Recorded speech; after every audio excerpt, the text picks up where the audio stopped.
Salam sigap dan shalom. Renungan kita pada hari ini, Jumat 28 Mei 2021, berjudul Kita Harus Suci Sebagaimana Kristus Adalah Suci. Ayat intinya terdapat di dalam 1 Petrus 1 ayat 16. Sebab ada tertulis, Kuduslah kamu, sebab aku kudus. Pena Inspirasi menuliskan yang dimaksud dengan judul renungan kita pagi ini, Kita harus suci sebagaimana Kristus adalah suci, dan ini yang harus menjadi landasan patron kita berpijak dengan menuruti teladan yang sempurna itu adalah sebagai berikut. Pertama, seseorang bisa suci sebagaimana Kristus adalah suci bila mana orang itu memiliki kehidupan yang sehat untuk menolong penyempurnaan tabiatnya. Kehidupan yang suci dan sehat sangat menolong kepada penyempurnaan tabiat Kristen dan kepada kekuatan pikiran dan tubuh. Kedua, seseorang bisa suci sebagaimana Kristus adalah suci bila mana orang itu memperkuat kekuatan moral lebih daripada kekuatan yang bersifat merendahkan dan yang bersifat jasmani. Kita sangat perlu mendorong dan memupuk pemikiran yang murni dan suci, dan yang memperkuat kekuatan moral lebih daripada kekuatan yang bersifat merendahkan dan yang bersifat jasmani. Allah akan menolong kita bangkit dari pemanjaan selera kita.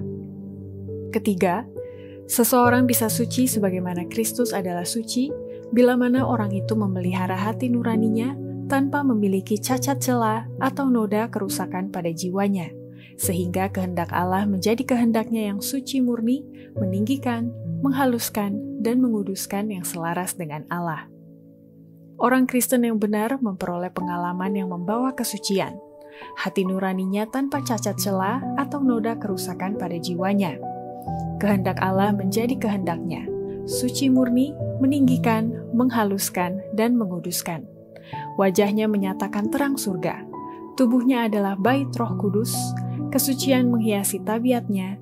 Allah dapat bersekutu dengan dia sebab jiwa dan badannya selaras dengan Allah. Keempat, seseorang bisa suci sebagaimana Kristus adalah suci bila mana orang itu memelihara kesucian dalam pemikiran dan kata-kata dan tingkah lakunya, dan tidak terpengaruh dengan perasaan yang telah dikendalikan oleh setan. Kita harus memelihara kesucian dalam pemikiran dan kata-kata dan tingkah laku. Biarlah kita ingat bahwa Allah menaruh dosa-dosa kita yang tersembunyi dalam terang wajahnya. Ada pemikiran dan perasaan yang dianjurkan dan dibangkitkan oleh setan yang mengganggu orang yang paling baik sekalipun. Tetapi jika mereka tidak disenangi, jika mereka ditolak sebagai kebencian, maka jiwa tidak akan dikotori oleh kejahatan, dan tidak ada orang lain yang dicemarkan oleh pengaruh pemikiran dan perasaan itu. Oh, sekiranya masing-masing kita bisa menjadi bumbu penyedap kehidupan kepada mereka yang ada di sekitar kita. Kelima, seseorang bisa suci sebagaimana Kristus adalah suci bila mana orang itu selalu mencari firman Allah untuk memperoleh tuntunan surgawi, daripada hanya sekedar mendapatkan ilmu pengetahuan duniawi dan orang itu mau membiarkan pikiran dan hatinya dibasuh dan disucikan oleh Roh Kudus. Marilah kita pergi ke firman Allah untuk memperoleh tuntunan. Marilah kita cari, demikianlah firman Tuhan. Kita telah mempunyai banyak metode manusia. Pikiran yang hanya dilatih dalam ilmu pengetahuan duniawi akan gagal mengerti hal-hal yang berhubungan dengan Allah. Tetapi pikiran yang sama, yang sudah ditobatkan dan disucikan, akan melihat kuasa ilahi dalam firman itu.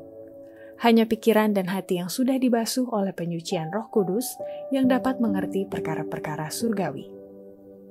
Demikianlah renungan kita pada hari ini, kiranya Tuhan memberkati kita semua.